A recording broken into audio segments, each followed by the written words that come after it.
Are we gonna talk about my haircut? No, maybe not.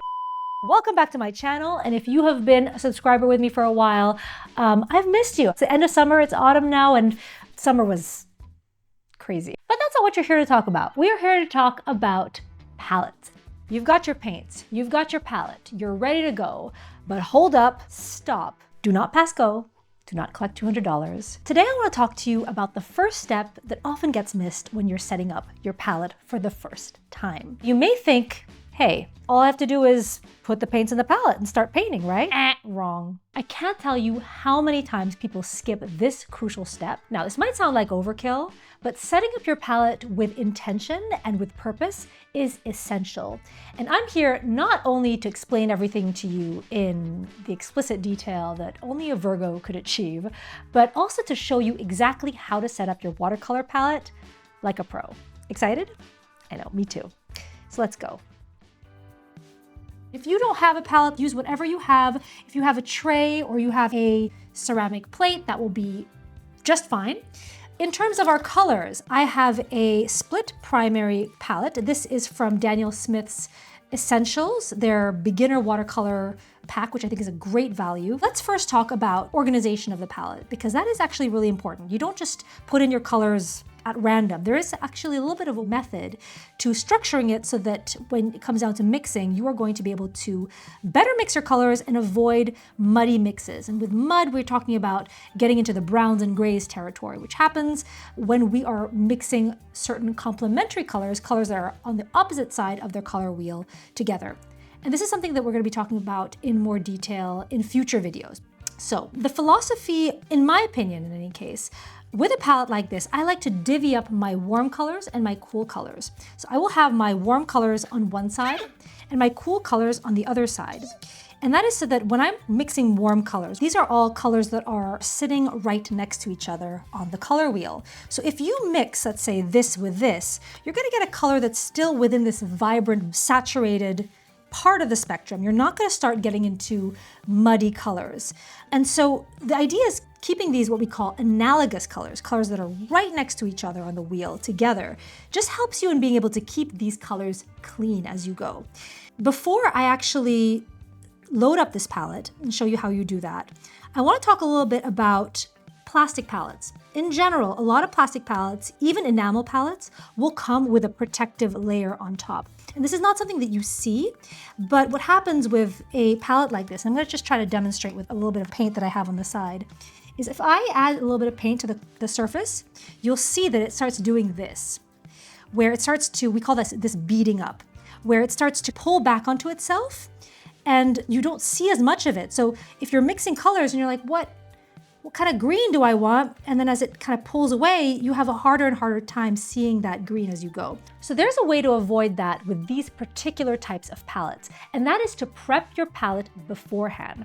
And we're gonna do that together. But before we start, let me talk to you about the sponsor of today's video, Craftsy. You might remember that I've started dabbling in bread making, still a work in progress. Dough doesn't come nearly as intuitively to me as a paintbrush, but it's been a fun challenge. And while I'm exploring new culinary skills, Craftsy has some excellent resources for artists too.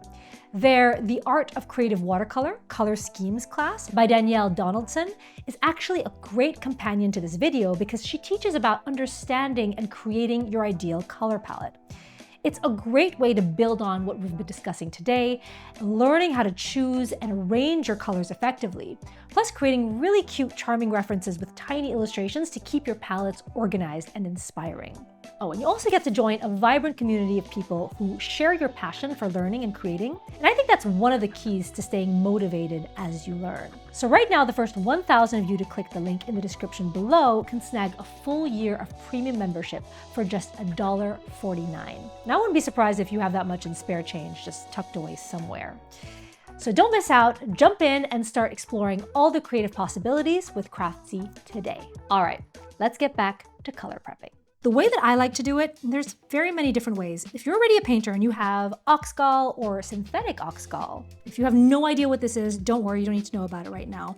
But if you happen to have this substance, then you could easily just paint it over this whole palette and then wipe it off or rinse it off with water, and that will remove this protective coating. Alternatively, if you do not have that, there is one thing that I very, very strongly recommend, which is regular old Elmer's glue. The idea here is that you're just gonna grab your glue. This might sound a little crazy. And you are going to apply the glue onto the palette. Just kind of massage it in. You can use your fingers. Do not use your paintbrush for this, okay? But just use either your finger or the glue stick. And you want to go into every single area, especially the mixing portions of the palette, which are these large areas, okay? You want to coat those completely with glue.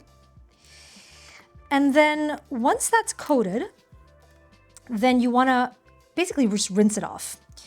And one thing I wanted to point out actually, which is really helpful about Elmer's washable school glue, the kind that you give to kids, the purple kind. So if you were to glue paper, usually this purple glue will fade to a clear color. But the cool thing when you are doing this on a palette is that when you apply it, it's a light purple, but when you clean it off with water, it actually darkens to a really dark purple color, which is really helpful for being able to see exactly where everything is. So if you missed a spot, it's much easier to realize that you missed a spot than if you had clear glue. Just a little helpful tip. This was just like one of those coincidences where I happened to steal my son's glue to do this, and I was like, oh, that's really cool. It really helps with being able to get it all off.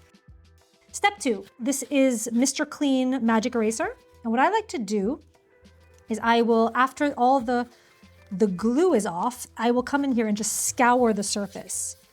And this is to create grip so that by the time you are done with this, your paint will really be able to grip that palette a lot better than previously.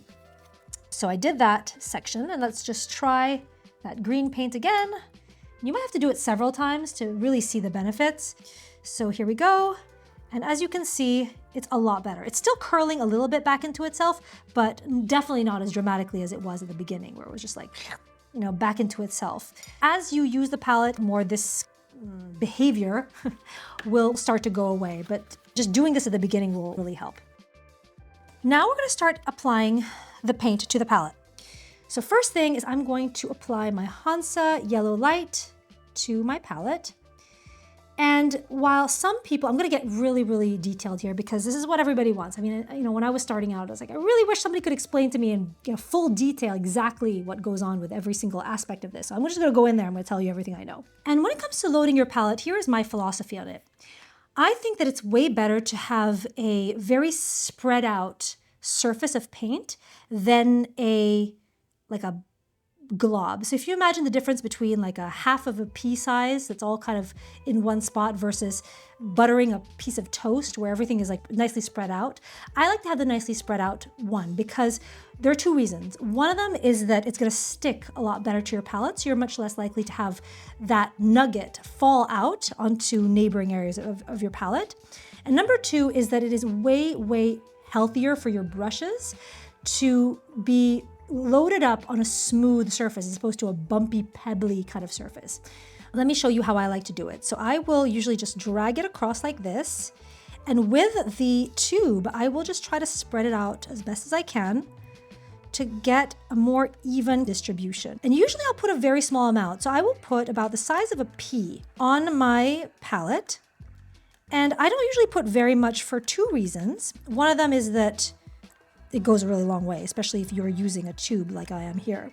But also, it gives you the opportunity to replace that color, change your mind about it without feeling bad that you've wasted a ton of color. So that's how I think about it. And so as you can see, it's very thin and spread out as opposed to, I'll show you right here with the next color. This is my new Gamboge, which is my warm yellow. And so instead of having a dollop of paint like this, and leaving that as is, that'll be there's less surface area for that to grip onto. So when it dries, it's more likely to want to just snap off of your palette. So I will just kind of move it around, either use a palette knife or the tip of my tube. Using a brush is generally not a good idea. I've done it in the past in other videos, but what ends up happening when you use a brush to do it is you end up losing a lot of paint, which is, in terms of savings, not ideal. And I like to also just make sure that the tip, especially the ridges here, are nicely clean so you can actually see the indentations, so that when you close up your tube, you're not going to get clumps and it won't in the long run be harder to close, because what happens is if you have a buildup on the ridges of this tube, the paint tube will be a lot more difficult to close, and sometimes it just becomes a huge nightmare. Don't want to deal with it if you can. Okay, I have two more here. I've got Pyrrole Red and I've got Quinacridone Rose. I'm gonna maybe leave a space here if I change my mind and I want a true orange. So I'm just gonna jump a spot, just strategically giving myself the option to add a truer orange or even mixing my own orange. Quinacridone Rose is next, and I'm gonna put it one spot down. Arguably one of my favorite colors in the spectrum. Beautiful. So the rest of my palette here is empty because we are just going to be focusing on the split primary palette only for now. Other side of the palette, the blues. I'm going to go with the Phthalo Blue. Actually, no, I'm going to go with the Ultramarine Blue. So the idea here is we're going from warms all the way to cools, and green being kind of like the coolest color here until you come back over to yellow. So if we're looking at here, we start here, then we're getting warmer, warmer, warmer, warmer, cooler, cooler, cooler, cooler, cooler, cooler, and we're right back where we began. So that's just that philosophy right there. So I'm going to start with Ultramarine at the top. And as you squeeze your tubes out, one thing also to call out is that depending on the brand of the paint that you have, depending on also the pigment, the exact color that you're working with, some paints will be thicker and tackier. Some of them will be more liquid. So ultramarine, for example, tends to be quite thick and tacky because the pigment molecules are pretty large. Whereas some of the paints, like, I don't know if you'll have noticed, the first one, the Hansa Yellow, was a lot more liquidy and more runny, like a creamier consistency than a buttery kind of consistency. Okay, and then last one is my Phthalo Blue, which I'm gonna put, I think I'm just gonna put it like here, because it's, I don't know, midway. I don't really know, I'm not committing to anything. One more thing I also wanted to bring up is if you have a tube that you open up and you realize there's a lot of clear stuff coming out, like a lot of like transparent, sticky, it's like egg white coming out, okay? That is the binder that holds the pigments together. But what you want to do is just wipe it off onto a napkin and keep wiping it off until the colored part starts coming out, because otherwise you'll be stuck with a ton of binder, gum arabic, or whatever it is that's holding your pigments together.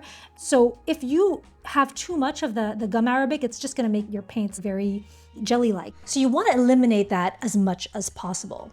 So let's go ahead and squeeze out this Phthalo Blue, which is a cooler blue. It is a blue with a cooler bias. And I wanna add that if you don't know the difference between warm and cool versions of colors, AKA color bias, we will definitely be tackling that too in an upcoming video. I don't wanna overload you too much with too many things in one video, so we're gonna kind of roll that out as we embark on this step by step. And there we go. We have our palette that is loaded up, and I got some blue fingers. Yay, everybody wins. If you get paint on your fingers, you don't really want to keep that on there for long. Depending on the kind of paints you have, they may or may not have heavy metals or things that aren't good for you. So you really don't want to have paint stuck on your fingers for long times. One time, a little here and there is not going to kill you. You don't want to be ingesting this. You don't want to be eating it or drinking it. So it's a really good habit to wash your hands after you paint and just, make sure you don't like walk around in life like this, because it's not good. Quick note, what happens if you have a palette that doesn't look like mine? What if you have a dish or a plate or a tray or one of these flowery daisy things? How do you organize your colors in your specific situation?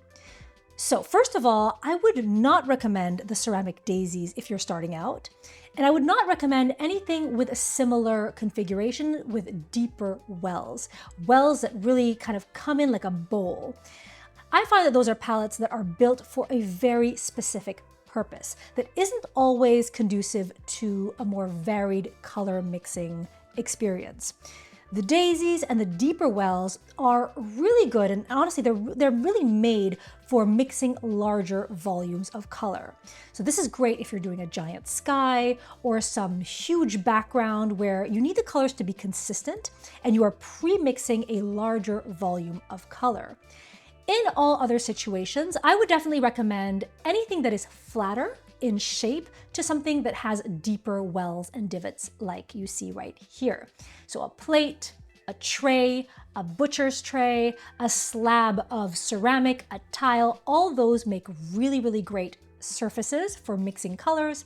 And in all of those instances, I would just make sure that you place your warm colors, your reds, your oranges, your yellows, anything in that color territory on one extremity of the palette, and all of your cool colors, your blues, turquoises, your greens, on the other extremity of the palette. Okay, so now that we have all this loaded, as tempting as it might be to want to paint right away, what we want to do now is to let these paints sit and cure on the palette. And curing sounds super complicated and like something you would do in a pottery class, but essentially what it means is just to let it dry.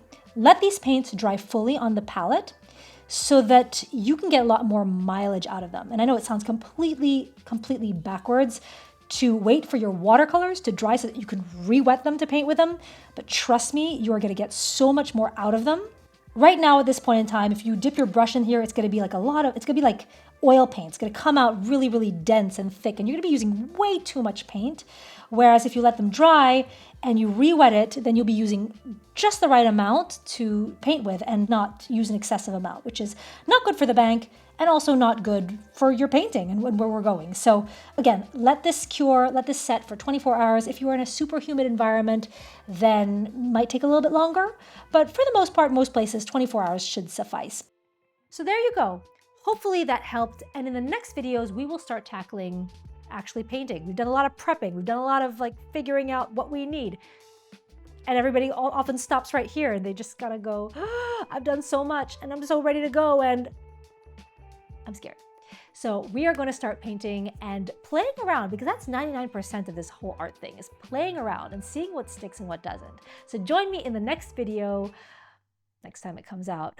I haven't been regular, but hope to see you in the next one very soon. Love you, miss you, artists. I haven't been here nearly as much as I want to be, but I'm trying to get back into it. See you in the next one.